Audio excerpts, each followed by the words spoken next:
प्रथम मंत्र में आपको अब ये 7 मंत्र बना के दिए जाते हैं। पहले 5 मंत्र देते थे नानक साहिब भी और परमेश्वर कबीर साहिब जी।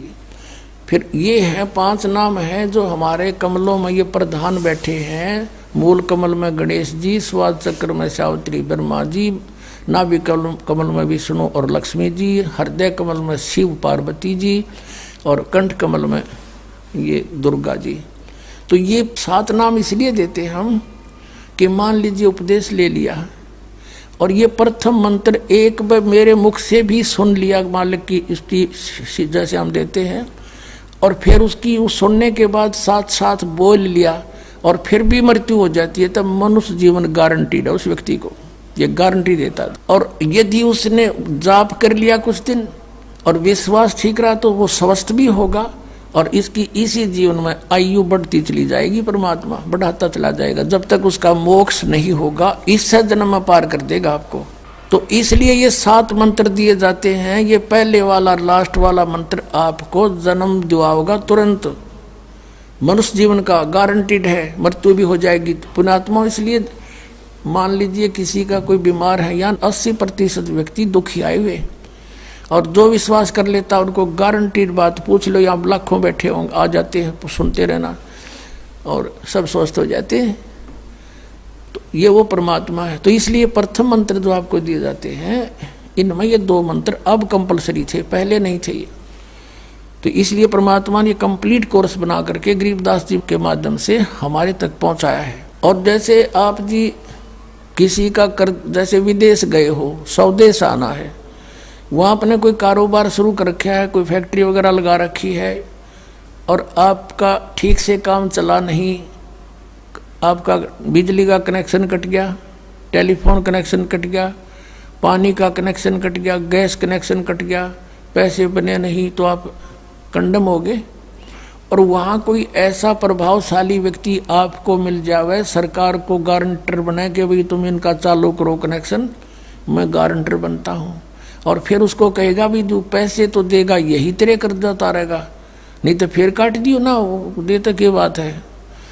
तो ऐसे ये दास आपका गारंटर बनता है और आपके सब कनेक्शन चालू करवाता है, लेकिन इनकी मजदूरी करके ये देने पड़ेंगे, तुमने कर्जा आप उतारना पड़ेगा। और परमात्मा जो है कुछ अपने कोटे से भी आपको पैसे देता, क्योंकि आप चला ही नहीं सकते अपनी फैक्ट्री को बगैर थोड़ा बहुत और सारा ना मिल रहा कहीं से, तो वो बगैर आपके वैसे सब्सिडी समझ लो ऐसे देता है।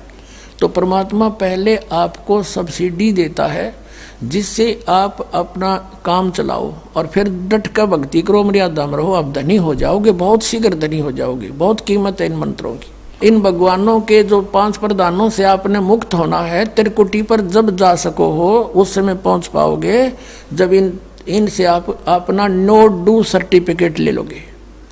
अब ये मंत्र जो 2 मंत्र फर्स्ट और लास्ट है इन 7 मंत्रों में, इसके साथ मिलने से ये मंत्र जो प्रथम जाप आप करते हो, इनका ऋण मुक्त हो जाने के बाद भी कुछ आपकी कमाई यदि बचगी तो इन 2 मंत्रों के प्रभाव से ये कन्वर्ट हो जाएगी आपकी सतलोक चालन नालियाँ में, इनमें से बच भी गई तय। और फिर जब आप यहाँ से प्रस्थान करोगे तो आपका अकाउंट, अब ये कहते हैं राधा स्वामी धन धन सतगुरु वाले, ये जय गुरुदेव वाले कहते हैं, हमारे गुरुजी तो कहते हैं हम तो सीधे त्रिकुटी से चलते हैं। यहाँ बताते हैं त्रिकुटी यहाँ नहीं है, त्रिकुटी इसके पीछे बैक में है, यहाँ पर जो नीचे से सारा ये तंत्र साथ मिला हुआ आता है, यहाँ है पीछे। ये कहते हैं हमने ना तो वेदों की आवश्यकता, ना किताबों किसी और, ना हम गीता को मानते, ये भी तो किसी ने लिखी है, और हम तो सीधे त्रिकुटी से प्रारंभ करते हैं अपना रास्ता, त्रिकुटी से उसका किसी ने नहीं पता। ये सारे ऋषि महर्षि त्रिकुटी माथा मारा करते और उन्हें खक नहीं पाया आज तक। त्रिकुटी से तो बहुत आगे जाना हमने, और त्रिकुटी पर जाना कोई बालकों का खेल है, कोई बरवाले का बस स्टैंड है, चाहे पैदल पहुंच जाओ चाहे रिक्शा में बैठ कर पहुंच जाओ। त्रिकुटी इज द इंटरनेशनल एयरपोर्ट, त्रिकुटी अंतर्राष्ट्रीय हवाई अड्डा जानो। और वहाँ वही व्यक्ति जाता सैर सपट्टे, तो कोई धक्के खाए जाओड़ा क्या फायदा होगा, उसने देख भी और आ जाओ उल्टा, क्या फायदा उसका। वहाँ पर केवल वही व्यक्ति जाता है जो पहले टारगेट बना चुका होता है, और उस जिस देश में जाना है उसका पासपोर्ट और यहाँ की सरकार से नो डू सर्टिफिकेट, और तब वो उस इंटरनेशनल एयरपोर्ट पर जाकर कुछ लाभ उठा सकता है। तो वहाँ से फिर आगे कैसे जाएंगे, उस त्रिकुटी पर पहुँचने के लिए तो सारा झंझट है, उस पर जाए पता फिर आप पे काम बन गया। तो त्रिकुटी पर जाने से पहले हमने इन भगवानों से नो ड्यू सर्टिफिकेट लेने पड़ेंगे। और आपकी ये ऐसी भक्ति है, इसे ऑटोमेटिक, ये देवता है, ये कोई किसी के साथ भेदभाव नहीं करते, आपकी कमाई एग्जैक्ट लिखी पाएगी कंप्यूटर की तरह, और जो आपका ड्यू शेष होगा आपको थमा दिया जाएगा। हृदय कमल में जीव रहता है, और इसके यहाँ से फिर ये सबसे पहले इसका रास्ता है त्रिकुटी बजाने का, सबसे पहले मूल कमल में जाना पड़ेगा। मूल कमल से फिर सीधा रास्ता बनता है त्रिकुटी तक जाने का। उससे पहले गणेश जी के लोक में से गुजरना पड़ेगा, उसका एक जैसे बैरियर होते हैं प्रत्येक बॉर्डर पे, यहाँ ऐसे बैरियर हैं। वहाँ जब आप जाओगे आपके सामने आपके मस्तिष्क पर जैसे लॉकेट होता है ऐसा लगा पाएगा, और तुरंत आपको कहा जाएगा चलो आप जाओ, आपकी ये पूंजी, और वो आपके उस मस्तिष्क में ऐसे लॉकेट पे वो नो ड्यू सर्टिफिकेट छपता चला जाएगा। फिर आगे चलोगे आप, आगे आप पहुँचोगे जब विष्णु जी के लोक में, वहाँ भी आपको ऑटोमेटिक मिलेगा, कोई बाधा नहीं मिलेगी, क्योंकि वहाँ तो चोरों को पकड़ा जाता है, सा को थोड़ा, वो देवता भी तो हैं, वो किसी के साथ जरा सी भी गड़बड़ नहीं करते। फिर ऐसे शिव के लोक में से शिव इस कमल में हृदय कमल से फिर त्रिकुटी कंठ कमल में आएंगे, फिर हम त्रिकुटी पर पहुंचेंगे। अब त्रिकुटी पर जाने के बाद इस सतनाम के जो प्रथम मंत्र का अकाउंट वहाँ देंगे, लेकिन वहाँ पर यह काल बकवाद करवा देता है। यहाँ का जो जितने देव हैं ये अपने सतर पर कोई गलती नहीं करते, ये करवाता है। जैसे श्री कृष्ण, इसने सारे प्रयत्न किए थे कि भी युद्ध ना हो, सबसे प्रार्थना की थी दोनों पक्षों से, फिर इन्होंने देख लिया था कि ये मानना नहीं, ये तो इन मत बुद्धि भ्रष्ट हो चुकी है। और उसमें क्या था कि सब रिश्तेदार राजा आधे आधे बांटने थे उन्होंने। ये राजा को भाई जो कौरवों के पक्ष में आना चाहता है वो अपनी स्वीकृति दे दो, पांडवों के पक्ष में आना चाहता है वो अपनी स्वीकृति दे दो, ऐसे कति तैयारी होगी। तब श्री कृष्ण जी ने सोचा भाई अब ये तो मेरा भी नंबर आओगा, मैं भी राजा हूँ और मैं पांडवों का रिश्तेदार, क्योंकि श्री कृष्ण की बहन अर्जुन का ब्याह रखी, रिश्तेदारी पक्की, और उधर से वो चाचे ताऊ थे, कोई अलग नहीं। तो श्री कृष्ण जी ने यहाँ तक कह दिया कि अभी एक तरफ तक मैं हूँगा, एक तरफ मेरी सेना होगी, अब मांग लियो जिसको मांगना हो। और यहाँ तक भी कह दिया कि मैं हथियार नहीं उठाऊंगा। अब पांडव तो मुंह धो रहे थे श्री कृष्ण पे कि सर्वशक्तिमान है, ये जो हमारी तरफ पक्ष में हो गया तो अकेला ही बहुत है। तो फिर पांडव घबरा गए थे। पांडवों ने यहाँ तक कह दिया था प्रभु हमें 5 गांव दिवा दो, हम युद्ध नहीं करेंगे।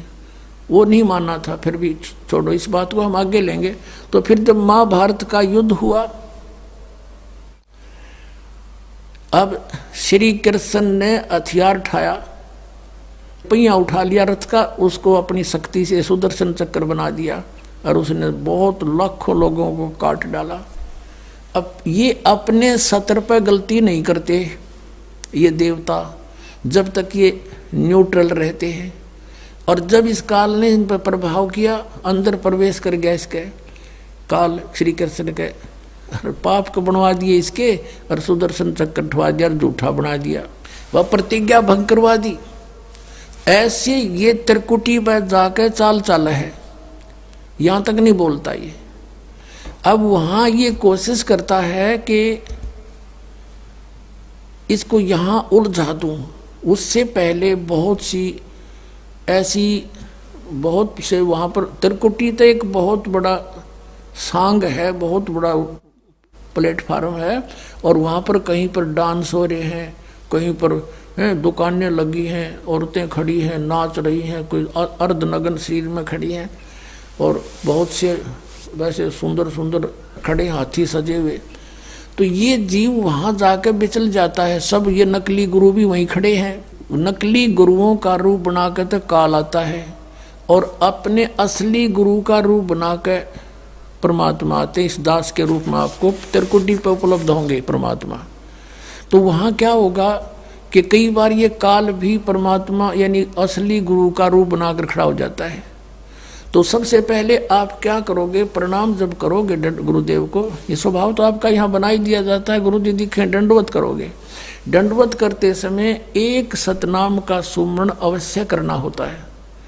1 सेकंड, ये 10 सेकंड मुश्किल से लगती है। श्वास उस श्वास का सिमरण करें प्रणाम करते समय, और उठकर जब देखोगे यदि परमात्मा होंगे तो एज इट इज पाओगे, और जब काल होगा दास के रूप में तो उसका स्वरूप बदला पाओगा, ऊपर का कपड़ा हटा पाओगा, उसका असली सूरत मिल जाएगी, तो आप वहाँ से बच जाओगे। अब फिर क्या होगा कि फिर तुम जैसे यहाँ आप देखते हो गुरु जी आगे सारे पीछे पीछे हो लेते हो, तो वहाँ जब मृत्यु होगी आपको स्वप्ना सा दिखेगा। जैसे आप किसी ऑफिस में गए हो किसी कामवश, और वहाँ आपका काम फटाफट होता जा रहा है, नहीं होता है तो आप दुखी हो रहे हो, बार बार बैठ कर रो रहे हो, तो ऐसे ही चलेगा वो। तो वहाँ जाते ही जब आपको गुरुजी दिखेंगे, आप एकदम इसी स्वभाव से जो आपकी यहाँ रिहर्सल हो रही है, आपके अंदर जो आस्था कसक पैदा हो रही है, ये वहाँ काम आओगी आपके। तो ये सब रिहर्सल यहाँ कराई जा रही है कि गुरु को परमात्मा जानकर ये सब क्रियाएं करो, तो वहाँ ये आपके काम आऊँगी, वहाँ अपने यूज होंगी ये सारी फार्मूले। तो जब आपको ये पक्का हो गया कि ये है गुरुजी, फिर आपको लेकर के धर्मराज के दरबार में परमात्मा जाएंगे इस दास के रूप में, और धर्मराज से कहेंगे जी इसका हिसाब कर दो, भगवान का आदेश है, आप लो अपना ये एक इसकी कमाई जो तुम्हारे सतर की वो प्राप्त करो। ओम नाम की कमाई और ये यज्ञों का जो बचा हुआ यहाँ प्रयोग हो गया सो हो गया यज्ञ, फिर भी बचे हुए भी आपको वहाँ देने पड़ेंगे कि आप अपना संभालो अपने सतर की, जैसा कि आपके संविधान में लिखा है। ये पवित्र वेद पवित्र गीता भगवान का संविधान है, इसके विरुद्ध जो कार्य करता है वो दोषी है, चाहे जज है चाहे बिना जज है। तो यहाँ का न्यायाधीश बहुत समझदार है, उसने वो सब समझता है। परमात्मा याद दिलाता है 18वें अध्याय के 66वें श्लोक में लिखा है, सर्वधर्मान परित्यज माम एकम शरणं व्रज। अपना अपने सतर की जो तुम्हारी है वो अपनी लो, इसकी पूजाएं, और इसको छोड़ो, आगे चलेगा ये। तो वहाँ सतनाम के प्रथम मंत्र का जाप हम वहाँ देंगे, यज्ञ दे देंगे, फिर ये वहाँ से चलेगा, फिर वो आगे जागा तो पार ब्रह्म के लोक से हमने पार होना है। वहाँ पर सतनाम के दूसरे मंत्र की कमाई जो श्वास उश्वास से की हुई है, ये उसके दरबार में जाकर अक्षर पुरुष यानी परब्रह्म के लोक में जा करके उसको देंगे, वो आगे जाने अलाउड कर देगा, उसके 7 संग ब्रह्मांडों से पार होना हमें सहयोग देगा वहाँ से वो वहाँ तक जाने का, उस टैक्स के बदले में। अब यहाँ बताया है कि जे तू पढ़ा पंडित बिन दोई ना अक्षर दोई नावा, और पर्णवत नानक एक लंगाए जे कर सत समावा। अब ये 2 अक्षर का नाम जो सतनाम है, ये हमें भंवर गुफा तक पहुंचा देगा। भंवर गुफा है, जैसे अभी तक हमने 10 द्वार सुने थे, तो यहाँ परमात्मा ने गरीबदास साहिब जी के माध्यम से कहा है कि 12 मद मैल मठ बोरे बहुर ना दे धरे रे। वो तो 12वें द्वार को पार करके है वो मठ, वो स्थान, वो ठोड़ ठिकाना, फिर जहाँ जाने के बाद बहुर ना दे धरे रे, फिर दोबारा जन्म कभी नहीं होता।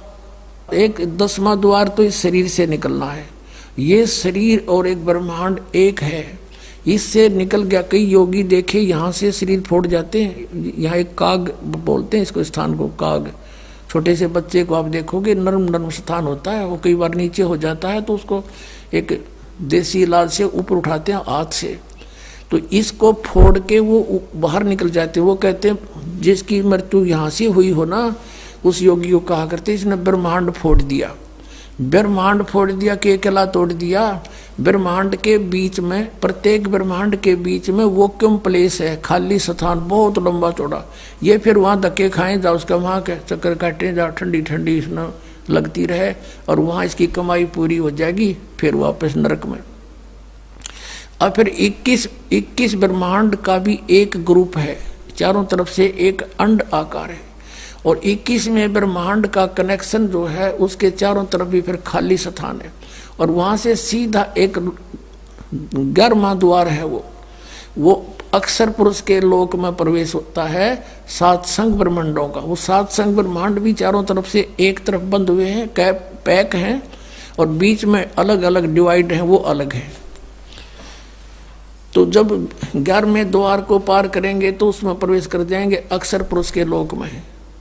और 12वां द्वार जब है अक्षर पुरुष का, जो 12वां द्वार है अक्षर पुरुष के लोक से सतलोक में जाने के लिए पहले बीच में एक और स्थान है जो गुफा टाइप है, और उसको ऐसे गोल आकार है, वो ऐसे ऐसे जाएगा ऊपर को।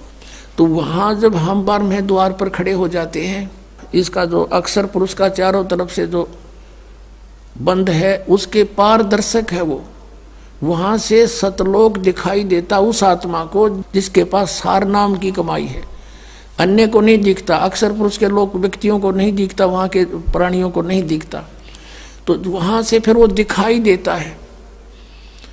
अब जैसे नानक साहब ने कहा है कि एक छुड़ावे एक लखावे, यूं तो छुड़ाओगा कालते सतनाम का पहला मंत्र ओम, और वो जो दूसरा मंत्र है वो लखावेगा, वहाँ जाकर एंड पे बैठा देगा, और वहाँ से आपको सतलोक दिखाई देगा, पार नहीं हो सकते।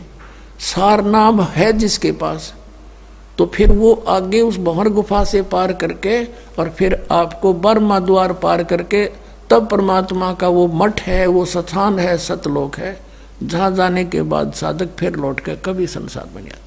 तो इस प्रकार ये अर्थ तो ये था 18वें अध्याय के 66वें श्लोक का। ये बालक के जाने, संस्कृत के जानने वाले विद्वान पाक रहे थे, इनको कख नहीं पता था, अनृत कर डाला इस अनमोल सदग्रंथों का।